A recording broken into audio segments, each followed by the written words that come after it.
கொலோசியர் புத்தகம் 3ஆம் அதிகாரம் முதல் 3 வசனத்தை நாம் படிப்போமாக. நீங்கள் கிறிஸ்துவுடனே கூட எழுந்ததுண்டானால் கிறிஸ்து தேவனுடைய வலது பார்சத்தில் வீற்றிருக்கும் இடத்திலுள்ள மேலானவைகளை தேடுங்கள், பூமியில் உள்ளவைகளை அல்ல, மேலானவைகளையே நாடுங்கள். ஏனென்றால் நீங்கள் மரித்தீர்கள், உங்கள் ஜீவன் கிறிஸ்துவுடனே தேவனுக்குள் மறைந்திருக்கிறது. பரிசுத்த பிதாவே, இந்த காலை நேரத்தில் எங்களோட பேசுங்க. உங்களுடைய வார்த்தைக்கு நாங்கள் செவி கொடுப்பதற்கு இருதயங்களை நாங்கள் திறந்திருக்கிறோம். எங்களுக்கு நீர் மகிமையாய் உங்கள் பிரசன்னத்தை கொடுப்பீராக. வார்த்தை ஒன்றை நாங்கள் ஒவ்வொரு நாளும் ஆண்டவரே அதிகமாய் விரும்புகிறோம். காரணம் அது எங்களுக்கு மன்னாவாய் இருக்கிறது, அதுவே எங்களுக்கு உணவாய் இருக்கிறது. சொல்லும் அடியேன் கேட்கிறோம், அதை செய்யும்படியாய் இதோ நாங்கள் இருக்கிறோம். இயேசுவின் நாமத்தில் ஜெபிக்கிறோம் நல்ல பிதாவே. அமர்வமாக தேவ சமூகத்தில் be seated in the house of God.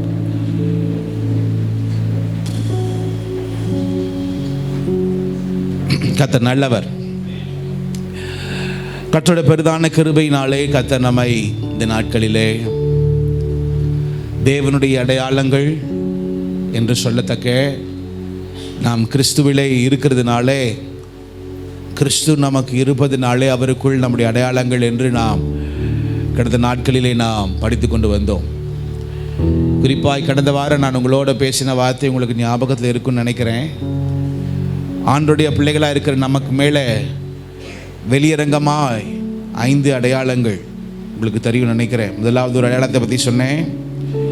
வாக்குத்தத்தம் பண்ணப்பட்ட பரிசுத்த ஆவியினாலே நீங்கள் முத்திரை போடப்பட்டீர்கள் என்ற எபேசியர் 1ஆம் அதிகாரம் 13ஆம் வசனத்தில் சொன்ன வார்த்தைக்கு இணங்க ஆண்டவருடைய பிள்ளைகளாக இருக்கிற நமக்கு முதலாவது ஒரு அடையாளம் பரிசுத்த ஆவியானவர். சதமாக சொல்லுங்க, பரிசுத்த ஆவியானவர். இரண்டாவது நான் சொன்ன எசேக்கியேலின் புத்தகம் 9ஆம் அதிகாரம் 4ஆம் வசனம் 5ஆம் வசனம், நீ எருசலேம் நகரம் எங்கும் உருவ போய்.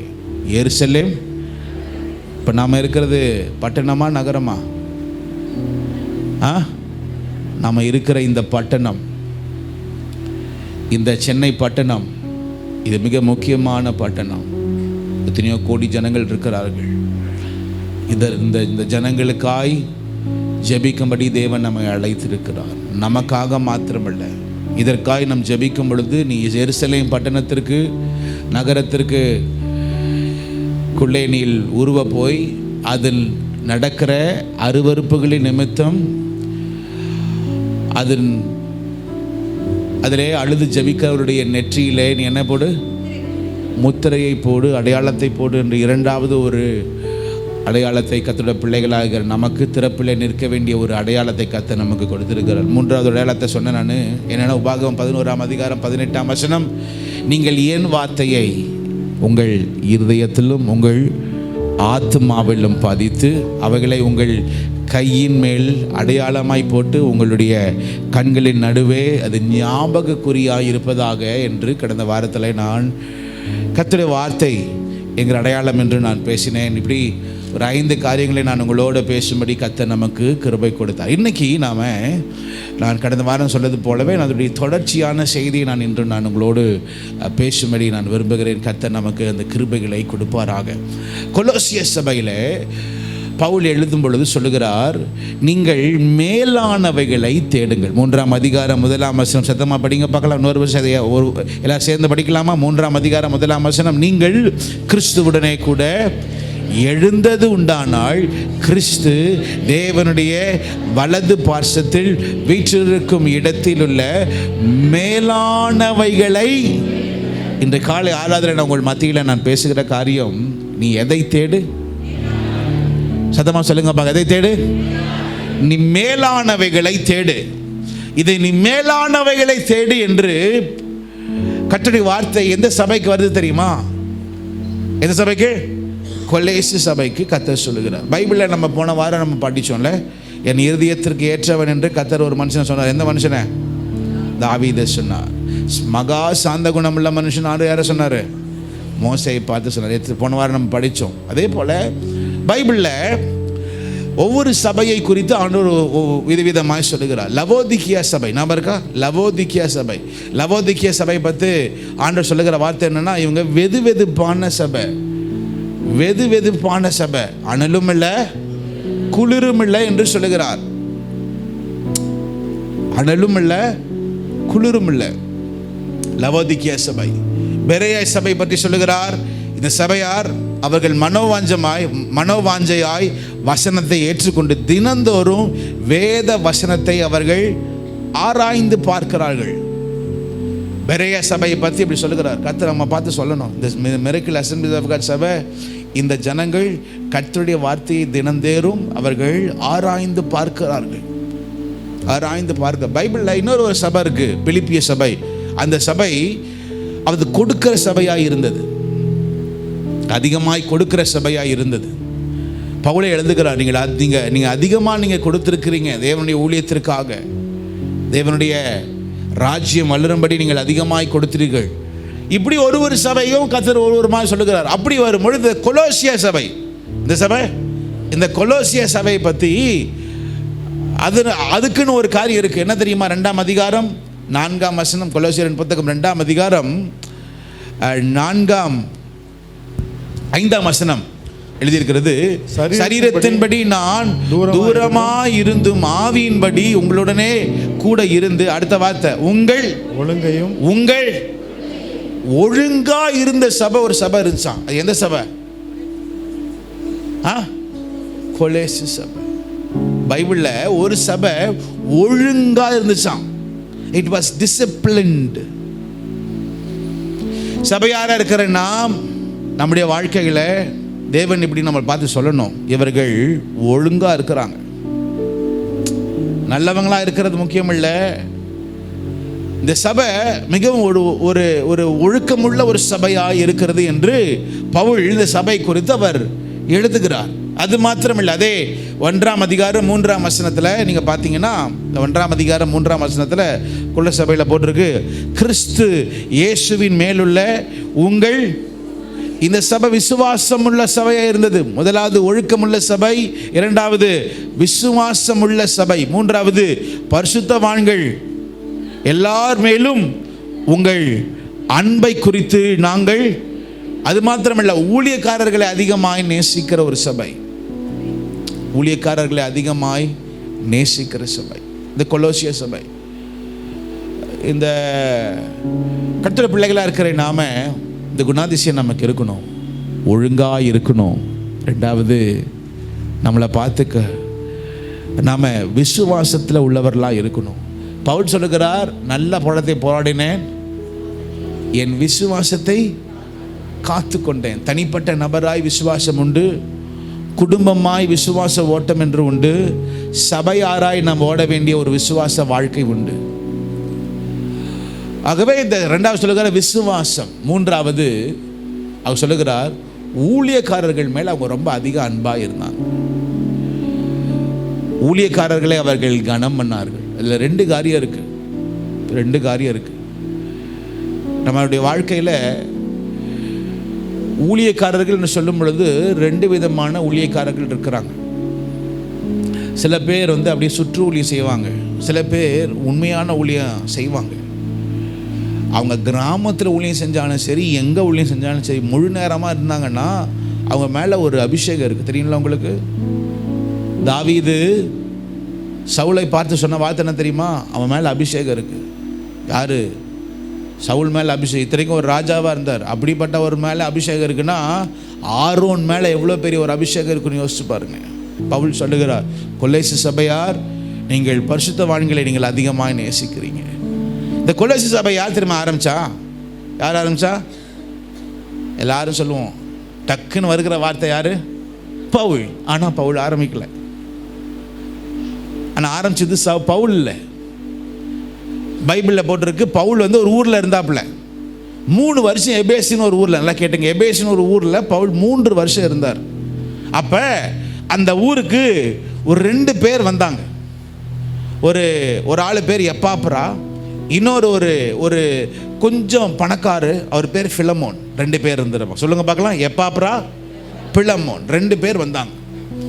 பவுல் வந்து கிட்டத்தட்ட 3 வருஷம் எபேசியில் ஊழியம் செஞ்சுட்டு இருக்கிறார். செஞ்சிட்டு இருக்கிற நேரத்தில் என்ன தெரியுமா நடந்துச்சு? கர்த்தர் எப்பாப்ராவின் இருதயத்தையும் இந்த பிலமோனுடைய இருதயத்தையும் கர்த்தர் திறந்தார். எப்பாப்ராவின் இருதயத்தையும் பிலமோனுடைய இருதயத்தையும் கர்த்தர் திறந்தார். அப்புறம் இங்கே எப்பாப்ராவும் பிலமோனும் அவங்க ஊருக்கு போகிறாங்க. எந்த ஊருக்கு போகிறாங்க? இப்போ அவங்க ஊர் எந்த ஊர்? கொலேசி சபைக்கு கொலேசுக்கு போகிறாங்க. அங்கே போகிறப்ப என்ன செய்யறதுன்னு தெரியல. படிங்க பார்க்கலாம். கொலேசியன் புத்தகம் 1ஆம் அதிகாரம் 7ஆம் வசனம். 1ஆம் அதிகாரம் 7ஆம் வசனம். அதை எங்களுக்கு பிரியமான உடன் வேலையாலும் உங்களுக்காக கிறிஸ்துவில் உண்மையான ஊழியக்காரனாக இருக்கிற எப்பாப்ராவின் இடத்துல நீங்கள் சத்தமா சொல்லுங்க. அப்ப அந்த அந்த அந்த அந்த அந்த கொலோசிய சபை யார் தெரியுமா பாஸ்டரா இருந்தா? யார் பாஸ்டரா இருந்தா? இந்த எப்பாப்ரா போய் என்ன பண்ணாருங்க? ஊழியம் செய்ய அந்த சபை இருக்கு, ஒரு சபை இருக்கு. எவ்வளோ பெரிய காரியம் இல்லை. நல்லா புரிச்சுக்கங்க. சபை என்பது எண்ணிக்கையில் முக்கியம் அல்ல, ஜனங்கள் இயேசுவை ஆராதிக்கிறார்கள், அதுதான் முக்கியம். கொண்டார் இந்த எப்பாப்ரா வந்து எபேசிலேருந்து வந்து ஊழியத்தை ஆரம்பிக்கிறார். சில பேர் இந்த இடத்துல நீங்கள் இருக்கிறீங்க, நீங்கள் எல்லாம் அடுத்தது ஒன்று இருக்கு. ஓகே, எப்பாப்ரான்னு சொன்ன அடுத்தது ஒரு ஆள் இருந்தார். அவர் பேர் என்னது? சத்தமாக சொல்லுங்க. என்னது? இந்த பிலமோன். இந்த ஆள், இந்த பிலமோன் பார்த்தீங்கன்னா இவர் கொஞ்சம் செல்வந்தர் உள்ள மனுஷன். பிலமோன் அது ஒரே புத்தகம் தான் இருக்குது. பிலமோன் புத்தகத்தை எடுத்துக்கொள்ள முடியும் கேட்கிறேன். 1ஆம் அதிகாரம் 2ஆம் வசனம். எல்லாரும் படிக்கலாமா அந்த 2ஆம் வசனத்தை? எல்லாரும் வாலிபர்கள், சிறுவர்கள், குறிப்பாய் எல்லா தகப்பன்மார்கள், தாய்மார்கள் அனைவரும் படிக்கும்போது கேட்கிறேன். ஓகேவா? 1ஆம் வசனத்தை 2ஆம் வசனத்தை சேர்ந்து படிக்கலாமா? ஓகேவா? ஓகே. கிறிஸ்து, சீக்கிரம் எடுத்துக்க பார்க்கலாம். கிறிஸ்து இயேசுவின் நிமித்தம் கட்டப்பட்டவர்களாக இருக்கிற பவுலும் சகோதரனாகிய தீமோத்தேயும் எங்களுக்கு பிரியமுள்ளவனும் உடன் வேலையுமாய் இருக்கிற பிலமோனுக்கும். அடுத்த 2வது வசனம் சத்தமா படிக்கலாம். 2வது வசனம். பிரியமுள்ள ஆபியாளுக்கும். அடுத்தது எங்கள் உடன் அர்க்கிப்புக்கும். அப்புறம் உம்முடைய வீட்டிலே கூடி வருகிற சபைக்கு.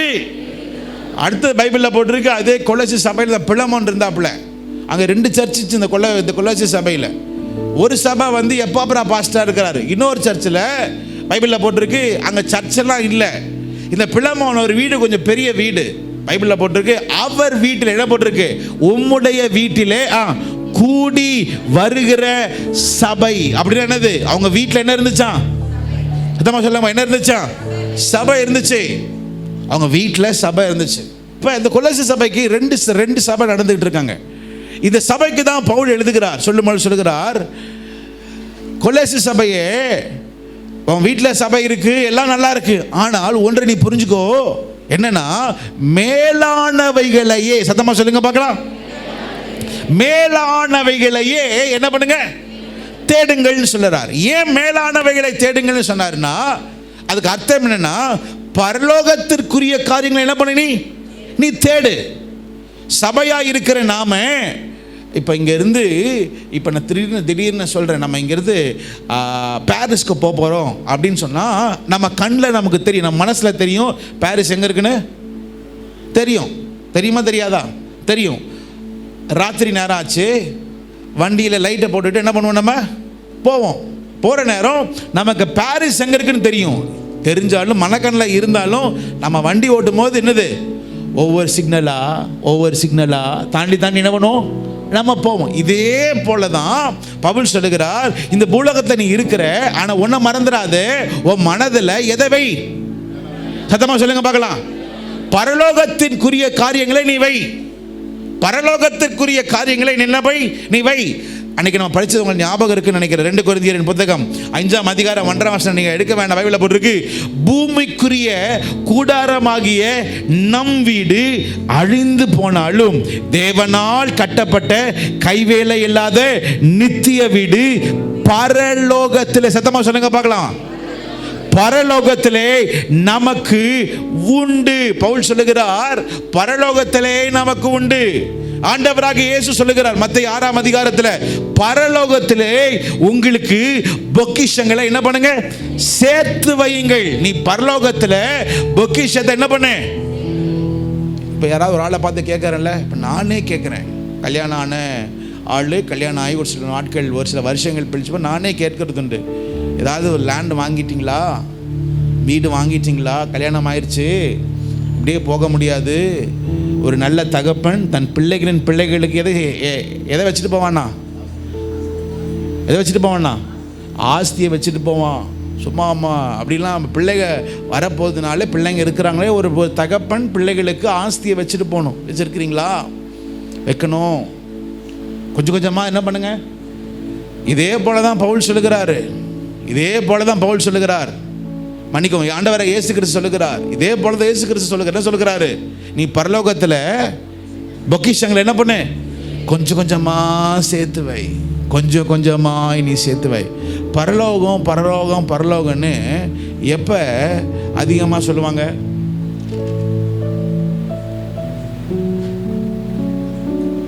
சொல்லுங்க, எந்த இடத்துல சொல்லுவாங்க? ஒரு வார்த்தை, இந்த வார்த்தை பரலோகம் பரலோகம் பரலோகம் என்கிற வார்த்தை அடிக்கடி எப்போ சொல்லுவாங்க? பரவாயில்லையே, நல்லா சொல்கிறீங்களே. ஒரு ஆள் இறந்தா என்ன பண்ணுவாங்க? சொல்லுவாங்க. ஆனால் உங்களுக்கு ஒன்று தெரியுமா? உங்களுக்கு ஒன்று தெரியுமா? நீங்களும் நானும் அந்த பரலோகத்திற்கு நம்ம பங்காளிகளாக இருக்கிறோம். அதுக்கு நம்ம உள்ளுக்குள்ளே போவதற்கு கர்த்தர் நம்ம வைத்திருக்க காரணம் ஏன் தெரியுமா? நம்ம பேர்லாம் எங்கே எழுதப்பட்டிருக்கு? பரலோகத்தில் எங்கே எழுதப்பட்டிருக்கு? ஜீவ புஸ்தகத்தில் எழுதப்பட்டிருக்கிறது. இன்னொன்று தெரியுமா? நம்முடைய ஆண்டவராகிய இயேசு கிறிஸ்து எங்கே இருக்கிறார்? அத்தமா சொல்ல, எங்கே இருக்கிறாரு? பரலோகத்தில் அவர் இருக்கிறார். பரலோகத்தில் பிதாவின் வலது பார்சத்தை அரவணைக்கிறாரு, வீற்றிருக்கிறார். அது மாத்திரமில்லை, பைபிளில் போட்டு அவர் பரலோகத்தில் இருந்து கீழே இறங்கி உங்களையும் என்னையும் அவரிடத்தில் என்ன பண்ணுகிறாரா? சேர்த்து கொள்ள போகிறார். சேர்த்து கொள்ள போகிறார். ஆக இந்த பரலோகம் மிக மிக மிக மிக மிக மிக மிக முக்கியமான காரியம். அடுத்த வருஷம், அடுத்த மாதம் அதெல்லாம் நீ உட்காந்து படிச்சுட்டு இருந்தேன். போன வாரம் படிச்சுட்டு இருந்தப்ப ஒரு சில காரியங்கள் கர்த்தரோட சொன்னார். எல்லாவற்றையும் எழுதி வைத்துக்கிட்டேன். அடுத்த மாதம், அடுத்த ஃபெப்ரவரியில் என்னது, ஏப்ரல் மாதமும் மே மாதமும் நீங்கள் யாரும் மிஸ் பண்ண மாட்டீங்க, எனக்கு தெரியும். ஏன்னா நான் தேவன் சில காரியங்கள் சொன்னார். அதனால் கண்டிப்பாக அதையும் நான் சொல்லி தான் ஆகணும். இதயத்தில் கர்த்தர் போட்ட காரியங்கள். ஆகவே இந்த பரலோகம் மிக மிக மிக மிக மிக முக்கியமானது, மிக மிக முக்கியமானது. ஓகே, இந்த பரலோகத்துக்கு நீங்கள் போகிறதுக்கு பவுல், நான் போன வாரம் உங்களை சொன்னேன், ஒரு 5 அடையாளம் சொன்னேன். என்ன 5 அடையாளம் சொன்னேன் ஞாபகம் இருக்குல்ல? அந்த 5 அடையாளம் வெளியரங்கமான அடையாளம். சத்தமாக சொல்லுங்க பார்க்கலாம். வெளியரங்கமான அடையாளம். ஆனால் இங்கே ஒன்று பவுல் சொல்லுகிறார். என்ன சொல்லுகிறாருன்னா, ஒருவன் கிறிஸ்துவுக்குள் இருந்தால் உங்களுக்கு ஒரு 4 அடையாளத்தை சொல்லுகிறார். அதை மட்டும் எழுதிக்கங்க, அதுக்கப்புறம் நான் முடிச்சிடறேன். 4 அடையாளத்தை சொல்லுகிறார். படிக்கலாமா? 3ஆம் அதிகாரம் 3ஆம் வசனத்தின் 4ஆம் வசனத்தை படிக்கலாமா? ஓகேவா? ஏனென்றால் நீங்கள் 4 காரியங்கள் எழுதியிருக்கிறார். என்ன பாருங்களேன்? நீங்கள் மரித்தீர்கள். அடுத்தது, உங்கள் ஜீவன் கிறிஸ்துவுடனே தேவனுக்குள் மறைந்திருக்கிறது. அப்புறம் 3வது, தேவன் நம்முடைய ஜீவனாகிய கர்த்தர் வெளிப்படும் பொழுது நீங்களும் அவரோட கூட மகிமையில் வெளிப்படுவீர்கள். எழுதிக்கங்க. ஒரு 4 காரியங்களை எழுதுகிறார். 4 காரியங்கள். நம்முடைய வாழ்க்கை கர்த்தருக்காய் ஓட வேண்டும் என்றால், நாம் மேலானவைகளை நாட வேண்டும் என்றால், பூலோகத்தின் காரியத்தை இல்லாமல் பரலோகத்தின் காரியத்தை நம்ம நாட வேண்டும் என்றால் ஒரு 4 காரியங்களை எழுதுகிறார். முதலாவது எழுதிக்க பார்க்கலாம். நாம் மரித்தோம். எழுதிருக்கா? 3வது எழுதி இருக்கிறதா? ஏனென்றால் நீங்கள் மரித்து. எழுதிங்க பார்க்கலாம். நாம் மரித்தோம். எழுதிங்க பார்க்கலாம். நாம் மரித்தோம். 2வது அதே வார்த்தை எழுதப்பட்டது. அடுத்த முதலாவது வசனம் சொல்லப்பட்டிருக்கிறது, நாம் கிறிஸ்துவுடனே எழுந்ததுண்டால். 2வது எழுதிங்க, நாம் எழுப்பப்பட்டுள்ளோம். எழுதிங்க பார்க்கலாம். நாம் எழுப்பப்பட்டுள்ளோம். முதலாவது நாம் மரித்தோம், 2வது நாம் எழுப்பப்பட்டுள்ளோம். 3வது அதே 3வது வசனம் சொல்லப்பட்டிருக்கிறது. 3வது வசனத்தில் என்ன எழுதியிருக்கிறது? நீங்கள் கடைசியில் தேவனுக்குள் மறைந்திருக்கிறது. கிறிஸ்துவுடனே கூட தேவனுக்குள். 3வது எழுதிக்க, நாம் மறைந்திருக்கிறோம். எழுதிக்க பார்க்கலாம். நாம் மறைந்திருக்கிறோம். முதலாவது என்ன சொன்ன? நாம், சத்தமா சொல்லுங்க பார்க்க, நாம் மரித்தோம். 2வது நாம் எழுப்பப்பட்டுள்ள. 3வது நாம் மறைக்கப்பட்டுள்ளோம். 4வது அதை எழுதியிருக்கிறார் கடைசி வசனத்தில், 4வது வசனத்தினுடைய கடைசி பாகம், நீங்களும் அவரோட கூட மகிமையிலே வெளிப்படுவீர்கள். 4வது சொல்லப்பட்டிருக்கிறது, நாம் மகிமைப்படுத்தப்படுவோம். எழுதிங்க பார்க்கலாம், நாம் மகிமைப்படுத்தப்படுவோம். 4 காரியங்கள் சொல்லுங்க பார்க்கலாம். முதலாவது நாம் மரித்தோம், 2வது நாம் எழுப்பப்பட்டுள்ளோம், 3வது நாம் மறைக்கப்பட்டுள்ளோம், 4வது நாம் மகிமைப்படுத்தப்பட்டிருக்கிறோம். ஓகே, 4 காரியங்கள் சொல்லுகிறார் பவுல். நாம் மேலானவைகளை நம்ம நாடணும்னா கர்த்தருடைய பிள்ளைகளா இருக்கிற நம்ம இடத்துல கர்த்தர் எதிர்பார்க்கிற 4 உள்ளான அடையாளங்கள் இருக்கிறது. ஓகேவா? முதலாவது என்ன சொன்ன? நாம். ஓகே, அதுல என்ன சொன்ன? முதலாவது அடையாளம் என்ன சொன்ன? நாம். சத்தமா சொல்லுங்க. நாம். நம்மளை பார்த்தா மரிச்ச மாதிரியா தெரியுது? அப்படியா? உயிரோட தானே இருக்கிறோம், மரிச்ச மாதிரியா இருக்கு. ஆனால் ஆண்டவர் சொல்லுகிறார் 2 காரியங்கள் இருக்கு. இயேசு கிறிஸ்து, படிக்கலாமா? கலாத்தியரின் புத்தகம் 1ஆம் அதிகாரம் 4ஆம் வசனம். நான் உங்களுக்காக படிச்சுட்டு போறேன், நீங்க அப்படின்னு பார்த்துங்க. கலாத்தியர் புத்தகம் 1ஆம் அதிகாரம் 4ஆம் வசனம், நம்முடைய பாவங்களுக்காக தம்மை தாமே ஒப்பு கொடுத்தார். முதலாவது பைபிள்ல போட்டிருக்கு, இயேசு கிறிஸ்து நமக்காக என்ன பண்ணாரு? சத்தமா சொல்லுங்க. இயேசு கிறிஸ்து நமக்காக மரித்தார். இயேசு கிறிஸ்து நமக்காக சிலுவையிலே அவர் மரித்தார். அநேக கிறிஸ்தவர்கள் இப்படிதான், இயேசு கிறிஸ்து நமக்காக மரிச்சிட்டாரு, நம்ம எப்படி வேணா என்ன பண்ணலாம், நம்ம வாழ்ந்துட்டு போலாம் அப்படின்னு இல்லை. இயேசு கிறிஸ்து நமக்காக மரித்தார். ஆமா, அது உண்மைதான். அதே ரோமரின் புத்தகம் 6ஆம் அதிகாரம் 8ஆம் வசனம், ரோமரின் புத்தகம் 6ஆம் அதிகாரம் 8ஆம் வசனம் சொல்லப்பட்டிருக்கிறது, கிறிஸ்துவுடனே கூட இப்ப யார் மரித்திருக்கோம்? நாம். படிங்க பார்க்கலாம். ஆகையால் கிறிஸ்துவுடனே கூட நாம் மரித்தோமானால். அப்ப 2வது பைபிள்ல போட்டிருக்கு. முதலாவது இயேசு கிறிஸ்து நமக்காக மரித்தார். இப்ப நாமும் கிறிஸ்துவுடனே என்ன பண்ணிக்கிறோம்? மரித்திருக்கிறோம். எல்லாம் புரிஞ்சுங்க. இயேசு கிறிஸ்து நமக்காக மரித்தார், ரைட். அதையே சொல்லிட்டு ஓடுறதில்லை. பைபிள்ல போட்டிருக்கு, நாம மேலானவைகள் பரலோக காரியங்களுக்கு போகணும்னா நாம கிறிஸ்துவுடனே என்ன பண்ணணும்? சத்தமா சொல்லுங்க. நம்ம என்ன பண்ணணும்? கிறிஸ்துவுடனே கூட நாம் மரிக்கணும். நாம் மரிக்கணும் அப்படின்னு அர்த்தம் என்ன பாஸ்டர்? அப்படின்னு அர்த்தம் என்ன? பவுல் சொல்லுகிறார், நான் அனுதினமும் நான் சாகிறேன். 1 கொரிந்தியர் புத்தகம் 15ஆம் அதிகாரம் படிக்கலாமா? அந்த வருஷத்தை படிச்சிடலாமா? 1 கொரிந்தியர் புத்தகம் 15ஆம் அதிகாரம் 31ஆம் வசனம். அனுதினமும் 15ஆம் அதிகாரம் 31ஆம் வசனம் படிக்கலாமா? நான் அனுதினமும் சாகிறேன். நான் அனுதினமும் சாகிறேன். பவுல் சொல்லுகிறார், நான் இயேசுவுக்காக நான் அனுதினமும் நான் சாகிறேன். ஒவ்வொரு நாளுமே ஆண்டவரே, நான் எனக்காக அல்ல, நான் உமக்காக வாழ நான் என்னையே நான் தருகிறேன். ஒரு மனுஷனுடைய மிகப்பெரிய எதிரி யார் தெரியுமா? பிசாசு இல்லை. யார் தெரியுமா? அந்தமா சொல்லுங்க. நம்ம சரீரம். அதே கொலோசியர் புத்தகம் 3ஆம் அதிகாரம் படிங்க பார்க்கலாம். அதே கொலோசியர் புத்தகம் 3ஆம் அதிகாரம் 8ஆம் வசனத்தை படிக்கும்படி கேட்கிறேன். இப்பொழுதோ கோபமும் மூர்க்கமும் பொறாமையும் உங்கள் வாயில் பிறக்கலாகாத தூஷணமும் வாயில் பிறக்கலாகாது. உங்க வாயிலிருந்து, சரீரத்திலிருந்து பறக்க கூடாதுப்பா. உன் சரீரத்திலிருந்து பிறக்கக்கூடாது. 5ஆம் வசனம், ஆகையால் விபச்சாரம், அசுத்தம், மோகம், துர்இச்சை, விக்கிரக ஆராதனை, அப்புறம் பொருளாசை ஆகிய இவைகளை பூமியிலே உண்டு பண்ணுகிற உங்கள் அவயங்களை என்ன பண்ணுங்க? அழித்து போடுங்கள் சொல்லுகிறார். முதலாவது நாம் அனுதினமும் தேவனுக்காக சாகணும். ஒரு ஆமேன் சொல்லுங்க பார்க்கலாம். பவுல் சொல்லுகிற முதலாவது என்ன தெரியுமா? அவனுடைய அடையாளம், உள்ளான அடையாளம், நீ கிறிஸ்துவுக்காக தினந்தோறும் நீ சாகணும். 2வது எழுதப்பட்டிருக்கிறது, நீங்கள் எழுப்பப்பட்டிருக்கிறீர்கள். நீங்கள் எழுப்பப்பட்டிருக்கிறீர்கள். ஞானஸ்தானம் பெற்ற அத்தனை பேருமே பைபிளில் போட்டிருக்கு, ஞானஸ்தானம் என்பது 3 காரியத்துக்கு அடையாளம். என்னது? மரித்து, அடக்கம் பண்ணப்பட்டு, உயிர் தெழுதப்படுகிறது. ஒரு மனுஷன் பாவத்துக்கு மரித்து அடக்கம் பண்ணப்பட்டு கிறிஸ்துவுக்காக உயிர் தெழுதப்படுகிறது. இதுதான் ஞானஸ்தானத்தினுடைய அடையாளமாக இருக்கிறது. ஆகவே ஆண்டவர் சொல்லுகிறார், ஒவ்வொருவத்தையும் ஆண்டவர் உயிரோடு இப்போ ஏன் வச்சிருக்கிறார் தெரியுமா? ஏன் தெரியுமா ஆண்டவர் உயிரோட வச்சிருக்கிறாரு? ஏசாயா தீர்க்கதரிசியின் புத்தகம் 52ஆம் அதிகாரம் 52ஆம் அதிகாரம் 1ஆம் வசனம் எழுதி இப்படியா எழுதியிருக்கிறது.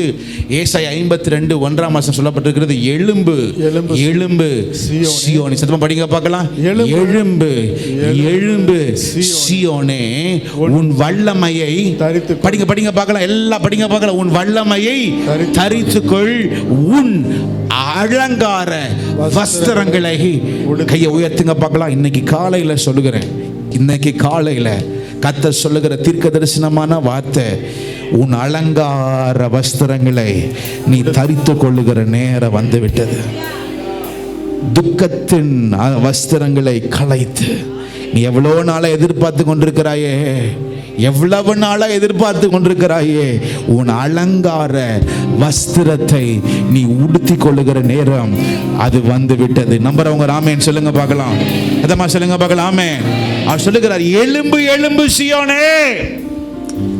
உன் காலை உன் வாழ்க்கையில் சில காரியங்கள் மறைச்சிச்சுன்னு யோசிக்கிறல்ல, இல்லை, அது மறைச்சிருந்தாலும் பரவாயில்ல, நான் அவைகளை என்ன பண்ணுகிறேன் சொல்லுங்க. ரெண்டாவது அடையாளம் என்னது? நீங்கள் ரெண்டாவது அடையாளம் என்னது? நீங்கள் உயிரோடு எழுப்பப்பட்டிருக்கிறீர்கள். இந்த ரெண்டாவது இந்த ஆராதனையில் சொல்லுகிறேன், நாம உயிரோடு எழும்புகிற ஒரு கூட்டமா இருக்கிறோம்.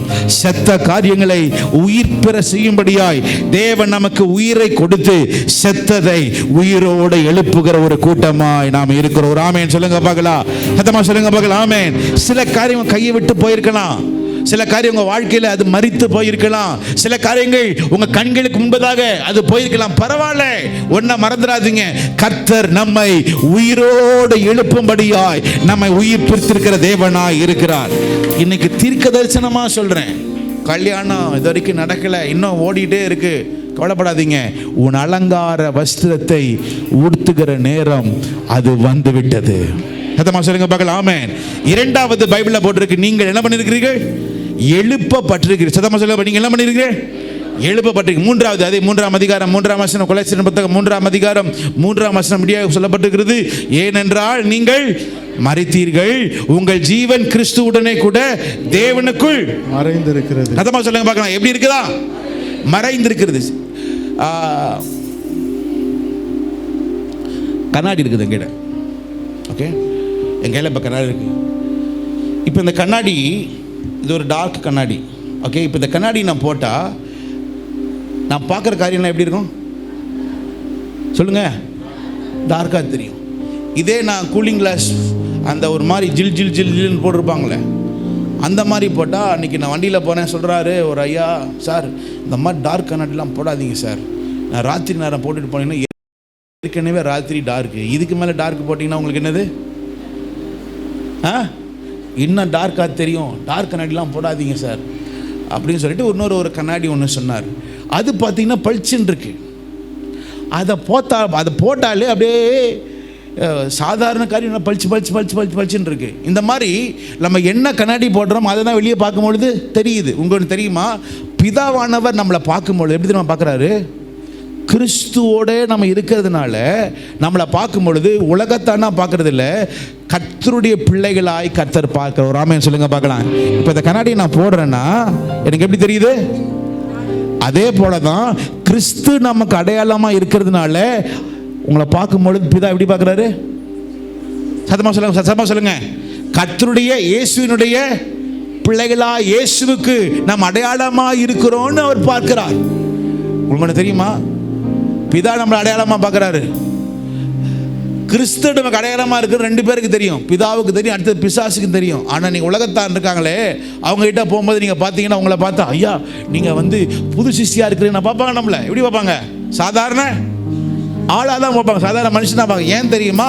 பைபிளில் போட்டிருக்கு, நமக்கு மிகப்பெரிய எதிரியாக இருக்கிறது யார் தெரியுமா? உலகத்தின் காரியங்கள். ஆகவே தான் எப்பொழுதுமே பவுல் சொல்லுகிறார், நீ மேலானவைகளையே தேடுங்கள். ஒரு ஆமென் சொல்லுங்க பார்க்கலாம். சத்தமா சொல்லுங்க பார்க்கலாம். ஆமென்.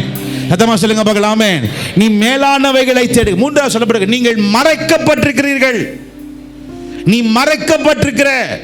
உன்னை பார்க்கும் பொழுது இயேசுவை பார்க்கணும், நீ மறைக்கப்பட்டிருக்கிறாய். நான்காவது சொல்லுகிறார், நான்காவது கொலோசியர் புத்தகம் 3ஆம் அதிகாரம் 4ஆம் வசனம். கொலோசியரின் புத்தகம் அது மட்டும் கடைசியில் படிச்சிடலாமா? 4வது வசனம், நம்முடைய ஜீவனாகிய கிறிஸ்து வெளிப்படும் பொழுது நீங்களும் அவரோட கூட மகிமையிலே வெளிப்படுவீர்கள். 4வது சொல்லப்பட்டிருக்கிறது, நீங்க அத்தனை பேரும் மகிமைப்படுத்தப்படுவீர்கள். ஒரு ஆமென் சொல்லுங்க பார்க்கலாம். அதமா சொல்லுங்க பார்க்கலாம். நாம் ஒவ்வொருவர் என்ன பண்ணுவோம்? மகிமைப்படுத்தப்படுவோம். யாரால மகிமைப்படுத்தப்படுவோம் தெரியுமா? மனுஷன் நம்மளை மகிமைப்படுத்துறானா மகிமைப்படுத்துறியா தூக்கி போட்டுருங்க, அதெல்லாம் தேவையில்லை. மனுஷன் நம்மளை அப்படியே தூக்குவான், அப்புறம் அப்படியே இறக்கிறோம். இறக்கிறது கூட பரவாயில்ல, டொப்புன்னு விட்டுருவாங்க. காரியம் முடிஞ்சிச்சா? your time is over, please get out of the stadium சொல்றாங்கல்ல, please give the paper, your time is over. இதுதான் மனுஷன். ஆனால் ஆண்டவர் அப்படி இல்லை, நம்மளை கைவிடுகிறவர் அல்ல. நான் உன்னை விட்டு விலகுவதும் இல்லை, உன்னை நான் கைவிடுவதும் இல்லை. சத்தம் சொல்லுங்க பார்க்கலாம். அவர் என்னை மகிமைப்படுத்துவார். சொல்லுங்க பார்க்கலாம். இன்னொரு முறை சொல்லுங்க பார்க்கலாம். அவர் என்னை மகிமைப்படுத்துவார். ஒரு ஒரு ஒரு ஒரு ஒரு வீடு மாறுறோம்ல, வீடு மாறின உடனே நம்ம என்ன பண்ணுவோம்னா, வீடு மாறணும், நம்மளுடைய அட்ரஸ்ஸு மாறுது. அட்ரஸ் அதே போல் ஒரு நேரம் வரும், நம்ம அட்ரஸ் இந்த அட்ரஸ் இல்லை, நம்ம அட்ரஸ் எந்த அட்ரஸ்ஸு? அதம்மா சொல்லுங்கள், பரலோக அட்ரஸ். அதுக்காக தான் கர்த்தர் சொல்கிறாரு, நான் உன்னை மகிமைப்படுத்துவேன். ஒரு ஆமென் சொல்லுங்க பார்க்கலாம். அதம்மா சொல்லுங்க பார்க்கலாம். அது மாத்திரம் இல்லை, பைபிளில் போட்டிருக்கு, இதை வெளியே பார்க்குறீங்களே இந்த அழகு, இது எல்லாமே மாறிட்டே இருக்கும். இது இல்லைங்க அழகு. எது தெரியுமா உண்மையான அழகு? கிறிஸ்துக்குள்ளே இருக்கிற அழகு தான் உண்மையான ஒரு அழகு. ஒரு ஆமென் சொல்லுங்க பார்க்கலாம். நான் அதிகமாக ஆண்டவர்கிட்ட ஒன்று கேட்கறது உண்டு, ஆண்டவரே என்னை நீங்கள் ரொம்ப உயர்த்துறாதீங்க, ரொம்ப கீழே போட்டுறாதீங்க, போதுங்கிற அளவு போதும். எப்போவுமே ஒரு பயம் எனக்கு உள்ளுக்குள்ளே இருக்கும். என்ன தெரியுமா? ஒருவேளை செல்வம் அதிகமாக வந்துருச்சுன்னா கர்த்தரை விட்டு என்ன பண்ணிடுவாங்களா? தூரமாக போயிடுவாங்க. சாலமன் வாழ்க்கையில் இருக்கிற மிகப்பெரிய கொடூரம் என்ன தெரியுமா? செல்வம் வந்தவுடனே ஆண்டவரை விட்டு விலகிட்டாங்க. நம்ம பிள்ளைங்களையும் சரி வளர்க்கும் பொழுது, நீ செல்வம் சீமாந்தனெல்லாம் வளர்க்கக்கூடாது. கர்த்தருக்கு பயந்தவனா இருக்கணுமா?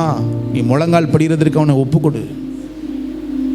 சில நேரம் நம்முடைய செல்வமே, நமக்கு இருக்கிற செல்வ செழிப்புகளே நம்மையும் நம்ம குடும்பத்தையும் கர்த்தருக்குள்ள வளராதபடி செய்கிறது. தெரியுமா உங்களுக்கு? பவுல் சொல்லுகிறார், அனுதினமும் நான் சாகுறேன். உங்கள் பிள்ளைங்க உங்களுக்கு ஜபிக்கலைன்னா எங்கேயோ ராங். அவங்க டாக்டர் படிக்கலாம், இன்ஜினியர் படிக்கலாம், அமெரிக்கா இந்தியா ஜனாதிபதி ஆகலாம், இந்தியா ஜனாதிபதி ஆகலாம். ஆண்டவர் வரும் பொழுது மகிமைப்படுவாங்களா? உன் பிள்ளைங்க மகிமைப்படுவாங்களா? நம்ம சபையை மகிமைப்படுவாங்களா? அதுதான் ஆண்டவர் எதிர்பார்க்கிறார். இந்த பூலோகத்தில் எப்படி வாழ்கிற என்பது முக்கியம் இல்லைப்பா, அவர் வரும் பொழுது நாம் மகிமைப்பட வேண்டும். ஒரு ஆமென் சொல்லுங்க பார்க்கலாம். இன்னொரு முறை மட்டும் அந்த ஒரே ஒரு வசனத்தை பற்றி படிச்சிடலாமா? இன்னொரு முறை தொடர்ச்சி நான் அடுத்த வாரம் உங்களோட நான் பேசுகிறேன். ஓகேவா? 3வது அதிகாரம் 1வது சொல்ல படிக்கலாமா? நீங்கள் கிறிஸ்துவோட கூட எழுந்ததுண்டானால் கிறிஸ்து தேவனுடைய வலது பார்சத்தில் வீற்றிருக்கும் இடத்தில் உள்ள மேலானவைகளை தேடுங்கள், பூமிக்குள்ளவைகள் அல்ல, மேலானவைகளையே தேடுங்கள். நீ பரலோகத்தின் காரியத்தை பார்க்காத, பரலோகத்தில் இயேசு இருக்கிறாரு, அவரையே நீ பார்த்து ஓடு, நீ பிழைத்து கொள்ளுவாய். ஒரு ஆமென் சொல்லுங்க பார்க்கலாம். நமக்கு பவுல் சொல்லுகிற 4 அடையாளங்கள் இன்னொரு முறை சொல்லுங்க பார்க்கலாம். நாம் மரிக்கப்பட்டிருக்கிறோம், அதே போல நாம் எழுப்பப்பட்டிருக்கிறோம், 3வது நாம் மறைக்கப்பட்டிருக்கிறோம், 4வது நாம் மகிமைப்படுத்தப்படுவோம். ஹல்லேலூயா.